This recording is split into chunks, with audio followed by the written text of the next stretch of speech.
Howdy folks, Bairdos here with December's logging campaign breakdown.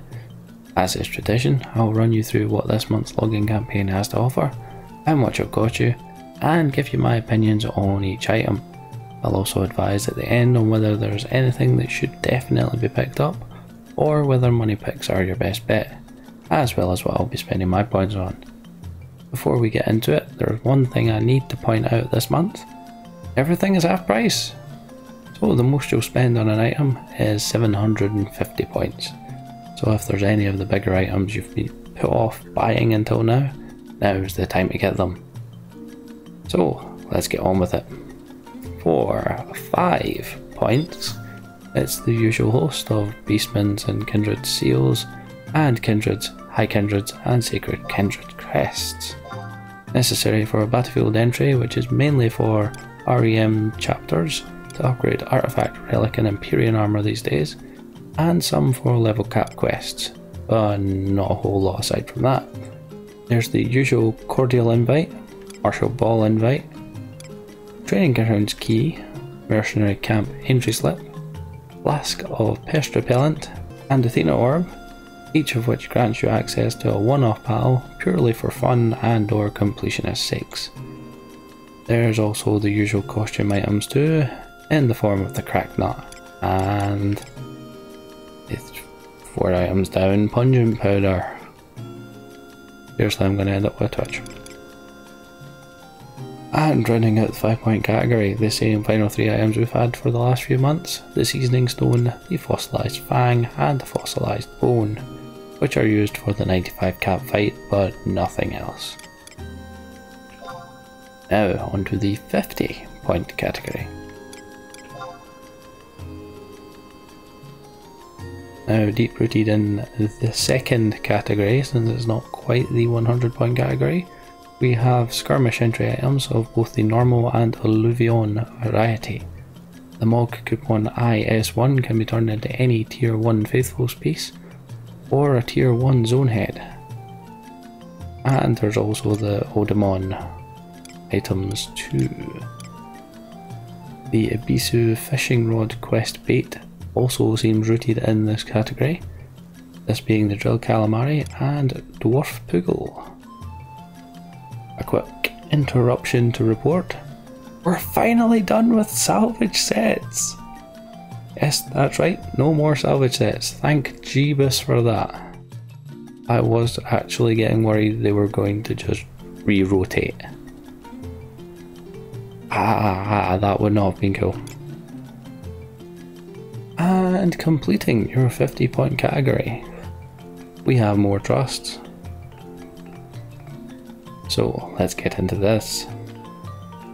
First off, we've got Kuyin Hathdena, passive trust that gives indie precision.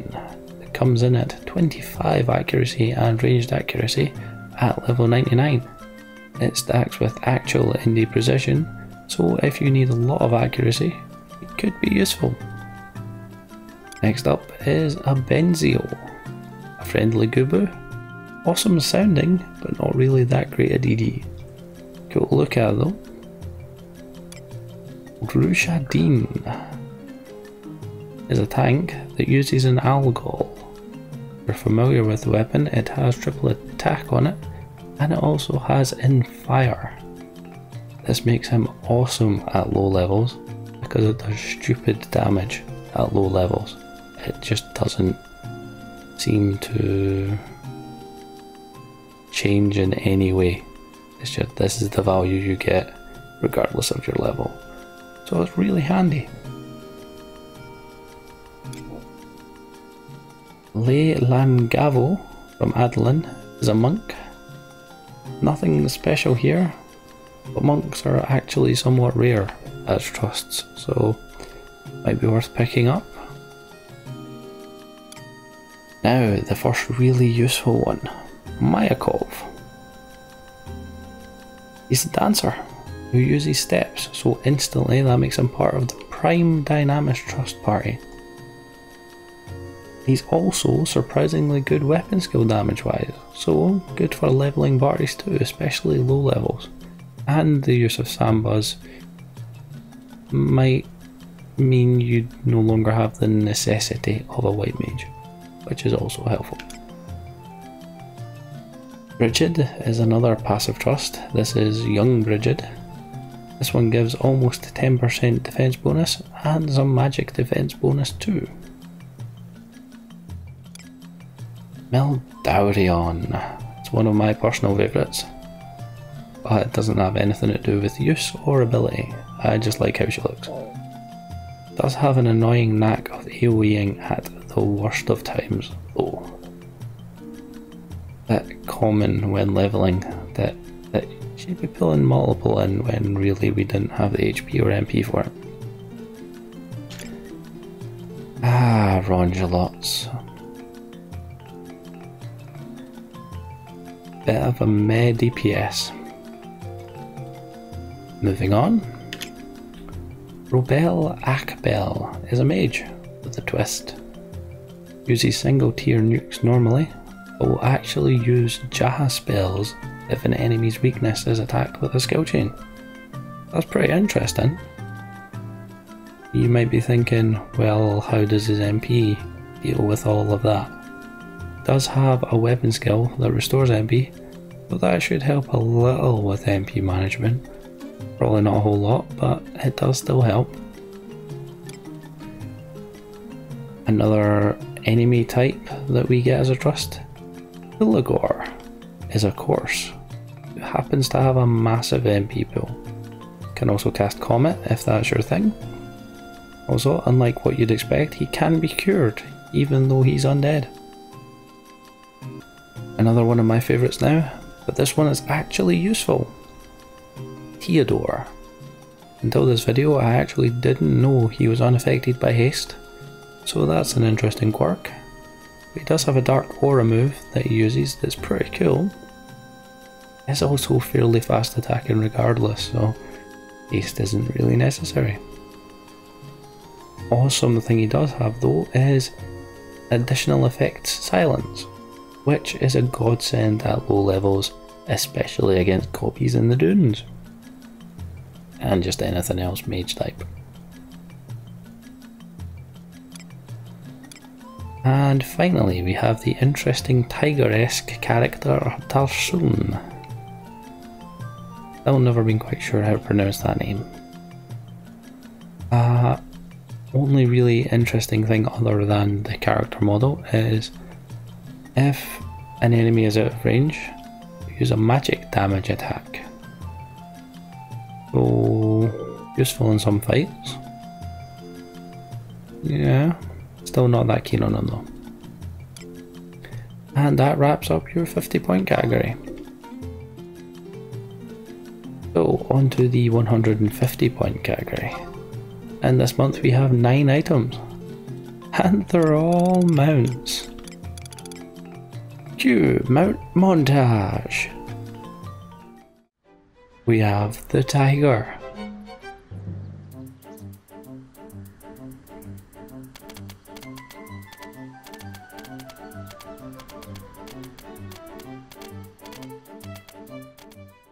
The crab.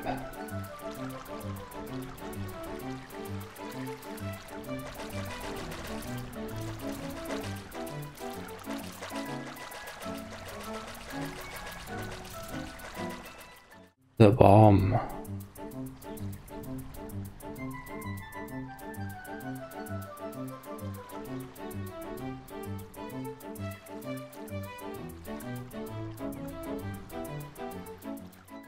The crawler.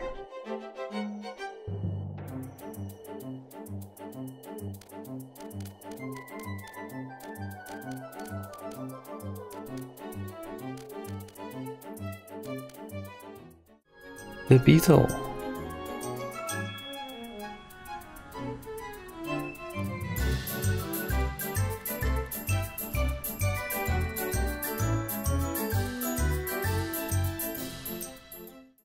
The magic pot.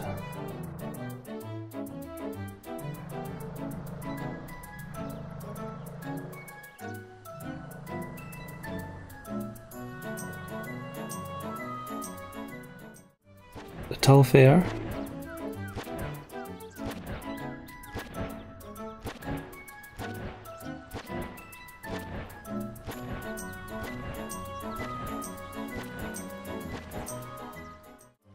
war machine.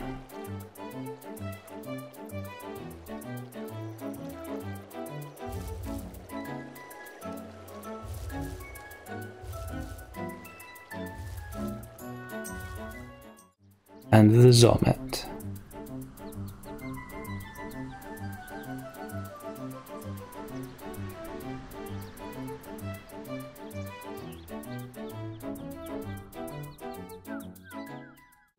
Each of these will set you back 150 points. And that's your lot. Now, 375 points is an interesting category this month. In here, we will find all 3 parts needed for both the kitchen stove and the orchestrion. So starting with the kitchen brick, kitchen stove and the kitchen plate. When synergized together, these will create the galley kitchen, which is a rather fun looking log house furnishing, as displayed by our lovely model on screen right now. These 3 items cannot be sent across characters, so you will need to spend the 1125 points on the one character. Synergizing them together can be done at 0 skill as well. Once this is done, the item can however be sent. So that might be an option. Onto the orchestrion, and the 3 parts here are the melodious plans, the timber case kit, and the musicianry kit. These 3 items can be synergized together again at 0 skill. So easy to make once you've dropped your 1125 points on the items. These 3 items can be sent across same account characters. So for this furnishing, you can spread the cost. And that's your lot for 375. And now on to the 500 point category. We have 6 items in here this month. The Mog patio plans are here. As shown on screen, this turns the second floor of your Mog house into an outdoor patioed area, funnily enough. The caliber and facility rings are here. If you're after leveling or capacity point grinding, these will help massively. The Blizzard brand makes its return. It's a level 1 sword that when synthesized with another gives an additional effect of ice damage, and also an enchantment Blizzard. There's also the Aphmau statue returning here. Not a whole lot to mention about that though. And finishing the 500 point category, the Hippogryph mount has returned. Check that majestic animal out. My, it's pretty. And that's your lot for 500. Now at 550, we've got a mixture. They've also mixed these up a fair bit, so bear with me here. We have the frayed sacks, or the stones required for augmenting the Eshin armor sets. These being the Fecundity sack, the Plenty sack, and the Opulence sack. Our Resident 2 waste picks have dropped into this category. I'm sure they'll be back to 1000 next month. These being the Esh Elixir +1s and the Refractive Crystals. We also have our 3 different stages of skirmish armor stones in here. Them being the Frayed Sacks, or Frayed Sack A1, which turns into 12 Verdigris stone +1s.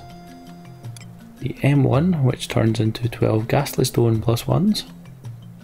And the H1, which turns into 12 Wailing stone +1s. As always, you can still make some okay sets from these, but the cost doesn't really justify trying because it will take a while. The Moat Carp Creel appears in this category. This turns into 12 Moat Carp if used from the inventory. However, the main use I'm aware of, as always, is the Moat Garden quest. Don't need it for that, I would avoid. And our usual Honeywine, Beastly Shank and Blue Pondweed pop items are available. These are used to pot Fafnir, Behemoth and Adamantoise respectively. Not respectfully, respectively. My words are failing me today. It's been a long day. And the final category, of which is spread across 2, 750 points.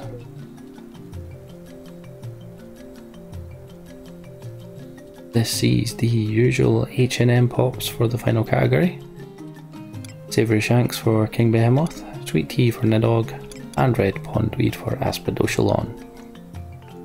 Running those this month are armour upgrade items from Voidwatch in the shape of Akvan's Pennon, Kagan's Cuticle, Kaleno's Cloth, a suit of Hahava's Mail, Bill's Twill, and the Voidrot Plate. And rounding things off in the 750 points category and in December update, we have Skirmish plus 2 stones in here. Now some of these do still sell rather well, especially the orb stones, because pet sets are amazing still. So they might be worth picking up.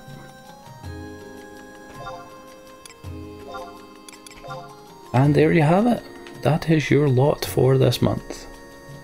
So, recommendations. As always, if you need any of the items from the campaign, that is your best bet. Nothing else really necessitates buy-in over that.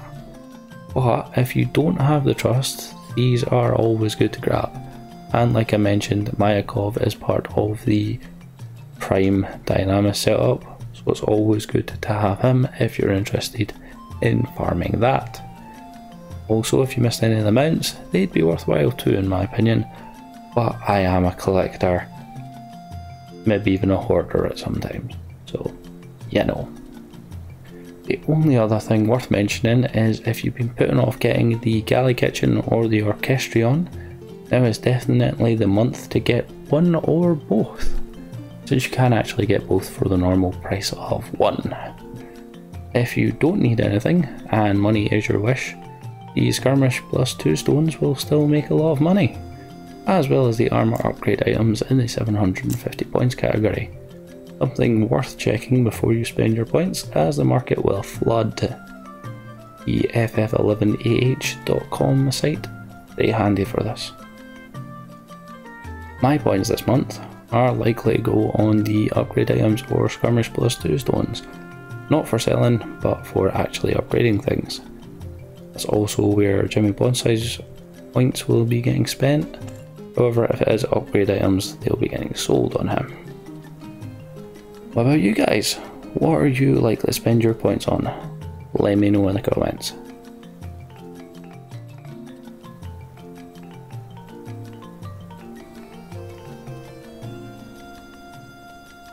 So that's it for another month. Breakdown complete. I hope you've enjoyed your reduced point cost. We'll be back to the norm next month, no doubt.